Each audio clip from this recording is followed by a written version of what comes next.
Hey, new channel. Go subscribe to Foolish Bailey, where I'll be posting baseball content that isn't baseball bits. It already has a new video. The Accidental Hall of Famer is a player by the name of Bobby Wallace. It's okay if you haven't heard of him, he retired over 100 years ago. You might be tempted to look him up, but I'm gonna specifically ask you not to do that. I'll tell you everything you need to know about Bobby Wallace, starting now.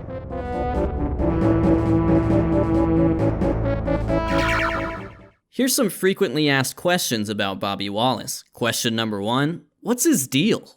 Well, he was a shortstop who played for a long time ago. Bobby Wallace played in 25 seasons between 1894 and 1918. Fun fact, well, not fun if you're Bobby Wallace. Bobby Wallace played the most seasons in MLB history without appearing in a World Series. The 25 seasons thing is somewhat misleading though. Despite the fact that Wallace is tied for 5th all-time in seasons played, he ranks 114th in career plate appearances. That's because he played over 100 games in only 15 of 25 seasons. Question number 2, where did he play? He played shortstop. I just told you that. Like what teams did he play for? Bobby Wallace started his career with, and I'm just so excited to say it, the Cleveland Spiders. When Spiders owner Frank Robinson tanked the team by transferring all the good players, like Cy Young, a 25-year-old Bobby Wallace moved to St. Louis, where he would spend the rest of his playing days. Wallace played 5 seasons with the St. Louis Cardinals of the National League and 15 seasons with the St. Louis Browns of the American League. He once served as the Browns player-manager. It didn't go well. When he wasn't playing, he also served as an American League umpire. Hopefully he was better at that than managing. Question number 3, what were his stats? Keep in mind, this is a video about a bizarre Hall of Fame case. We need to understand how Bobby Wallace was viewed statistically in baseball's early days. Let's break out the traditional stats. When batting average was king, Bobby Wallace hit .268 for his career. That's not terrible, but at a time when hitting .300 meant you were a good player, Bobby Wallace only did it twice in 25 seasons. Heck, there were guys who could still hit .400 back then. To give you all a better idea of just how much batting average was appreciated by early Hall of Fame voters, Ty Cobb received more votes in the first induction class than Babe Ruth. Enough said. But Wallace did play a long time. Maybe he was able to accumulate his way to an impressive hit total. As it stands right now, once you account for Pete Rose and steroid guys like Rafael Palmeiro, every candidate with at least 2,800 career hits has eventually gotten into Cooperstown. Sadly, Wallace only managed 2,309 hits, topping out at 178 in a season. That's 500 hits short. And he wasn't a maniac on the base paths either. Among the 28 Hall of Fame hitters who overlapped with Wallace's career, only Jimmy Collins had fewer stolen bases. One newspaper even wrote that as a player, Bobby had one shortcoming. He was not a fast man on the bags. Seeing as Wallace never even won a pennant, it's hard to build a case for him that would excite old school Hall of Fame voters, but maybe I'm judging too soon. Let's see if I can learn anything by comparing him to similar Hall of Fame candidates. After all, there's a player on the Hall of Fame ballot right now that's basically the modern Bobby Wallace.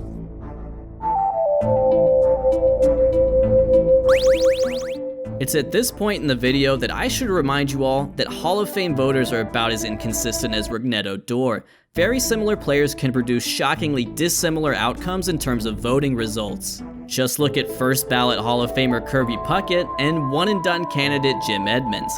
Context matters, yes, but the numbers tell an interesting story as well. One player that Bobby Wallace was similar to is a shortstop by the name of Gary Templeton. Templeton played in the 70s and 80s for the Cardinals and Padres and put up similar numbers to Wallace in terms of batting average, slugging, hits, and steals, albeit with less playing time. Unfortunately for Templeton, he received just 2 votes in his first year of Hall of Fame eligibility and promptly fell off the ballot. A better comp is probably Dave Concepcion. Concepcion put up staggeringly similar numbers to Wallace while also growing his national profile as a member of the Big Red Machine. Concepcion was part of a dynasty. Wallace never won a pennant. And while Concepcion stayed on the Hall of Fame ballot for 15 years, he topped out at a 16.2% share of the vote. Yet Wallace got in. And then there's Omar Vizquel. Omar ended his career with about 2,400 more plate appearances than Wallace, but their rate stats, like batting average and slugging, are quite similar.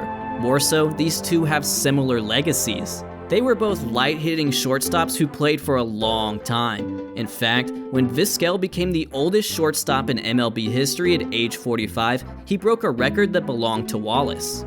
Vizquel and Wallace were both beloved for their defense. Vizquel won 11 Gold Glove awards. Wallace didn't play when the award existed, but he would have won plenty. A newspaper in 1915 wrote that Wallace was the greatest of all fielding shortstops.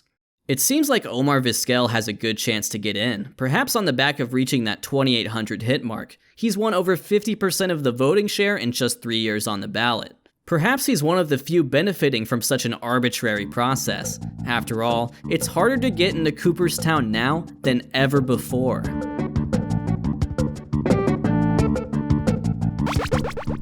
While some feel that the Hall of Fame standards are dropping, that's actually completely untrue. In Bobby Wallace's time, 10 to 20% of all MLB plate appearances were taken by eventual Hall of Famers. For players in the 1980s, that number has dropped to between 6 and 7%. When someone laments the weakening of Cooperstown, they're comparing Mike Mussina to Walter Johnson, or Larry Walker to Stan Musial. In essence, they're only remembering the top-tier Hall of Famers from the past. They should also remember the lousy ones. Lousy is relative, of course. These aren't bad players, just bad Hall of Famers. Third baseman Pie Traynor was elected by the Baseball Writers Association of America in 1948. He had a .320 career batting average in an era of great offenses, but a more sabermetric analysis of his career reveals that he's basically a Aramis Ramirez. Catcher Ray Schalk is also in Cooperstown, and I'd really like to know what he's doing there with an 83 OPS plus across just 6,000 plate appearances. How did players of this quality reach the Hall in the first place? Well, Hall of Fame voting was even more of a mess in its infancy than it is today. Bobby Wallace was inducted in 1953, when chaos ruled the ballot. Voters from the BBWAA could vote for any player who had retired between 1928 and 1951. They had absolute free reign, not a set list of names to choose from. As a result, 83 players received votes that year. That's preposterous, and 40 of them eventually made the Hall of Fame. With that setup, it was extremely difficult to get any player up to 75% of the vote, although two did, Dizzy Dean and Al Simmons. As you can imagine, the results were pure comedy. Joe Dimaggio, in his first year of eligibility, ended up with just 44% of the vote. He's one of the most popular baseball players ever. Hank Greenberg, one of the greatest right-handed sluggers, landed just 30%, and Archie Vaughn, statistically one of the best shortstops of all time, got just one vote, 0.4%. It's clear that the writer's vote was creating a logjam, and the solution was two of the most diabolical words in baseball, the V word and the C word.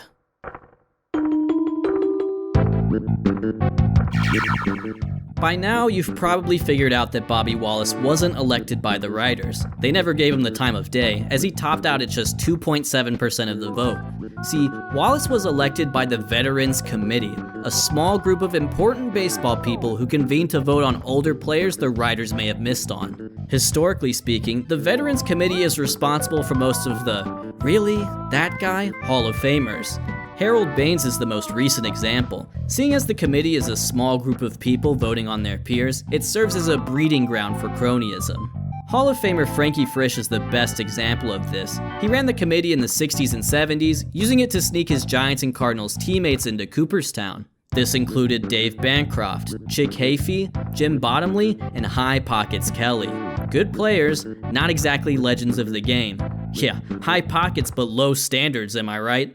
The 1953 convening of the Veterans Committee was a precursor to this. Bobby Wallace had a few key supporters of his cause. The most important of them all was Branch Rickey, who was teammates with Wallace, had managed him on the St. Louis Browns, and ran the Crosstown Cardinals in the 20s and 30s, developing the modern farm system in the process. His most famous accomplishment was helping integrate MLB by signing Jackie Robinson. Overall, Branch Rickey is one of the most important baseball men in the game's rich history, and I think he would have been in Wallace's corner. Alongside Rickey was baseball writer J.G. Taylor Spink, who was publisher of the Sporting News in, you guessed it, St. Louis. Although his name isn't as recognizable to fans, rest assured that he's a big deal. The BBWAA annually awards the J.G. Taylor Spink Award for meritorious baseball writing. Baseball executive Warren Giles was also in the room. As GM of the Cincinnati Reds, he had once hired Wallace to manage his ball club, so Wallace had some strong connections. He was also still alive at the age of 80. If he's ever going to be a Hall of Famer, might as well make sure he lives to see the day it happens, right? So that's how Bobby Wallace, respected in his time but not statistically in the mold of a Hall of Famer, made his way to Cooperstown. While actual deserving candidates like Dimaggio, Greenberg, and Vaughn languished on the writer's ballot, Wallace's cronies on the Veterans Committee found a way to let an undeserving player in through the back door. That'd be an interesting story, but in this particular case, it's not entirely true.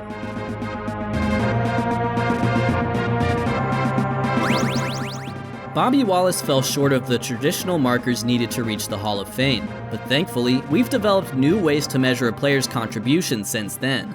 Wallace finished his career with a .690 OPS, which would be mediocre for most eras of baseball. Not his though. Bobby Wallace played from 1894 to 1918. The entire dead ball era was contained within his career. What we can do now is adjust for this low offensive environment with OPS+. Over his 25-year career, Wallace had a 105 OPS+. So while his batting average, on-base percentage, and slugging are nearly identical to, say, Omar Vizquel, Wallace was actually an above-average hitter for his time. His defense shined as well.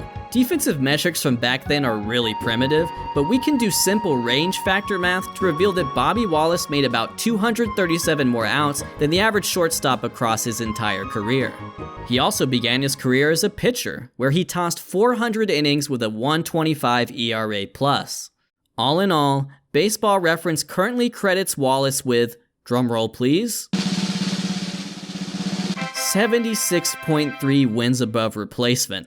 That's a lot. The average Hall of Fame shortstop is worth 67.5 WAR. Bobby Wallace didn't just make the Hall of Fame, he made it better. In fact, once you account for Pete Rose, every candidate with as much WAR as Wallace has eventually been inducted. The Veterans Committee voters didn't know or care about his OPS+, range factor math, or WAR. That type of thinking did not exist. They were just doing their boy a favor, but in doing so, they accidentally voted in a player who was overlooked, yet completely deserving.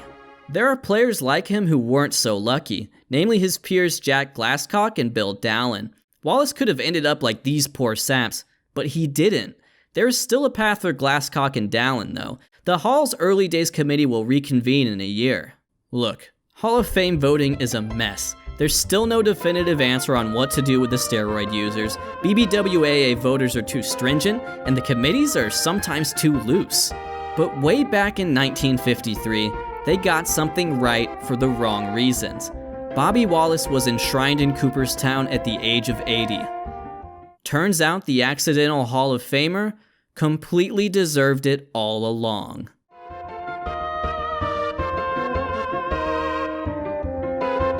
Thank you so much to my patrons for supporting the work I do. To see your name here, head to patreon.com/foolishbaseball. Also, be sure to check out the video I posted on the new channel.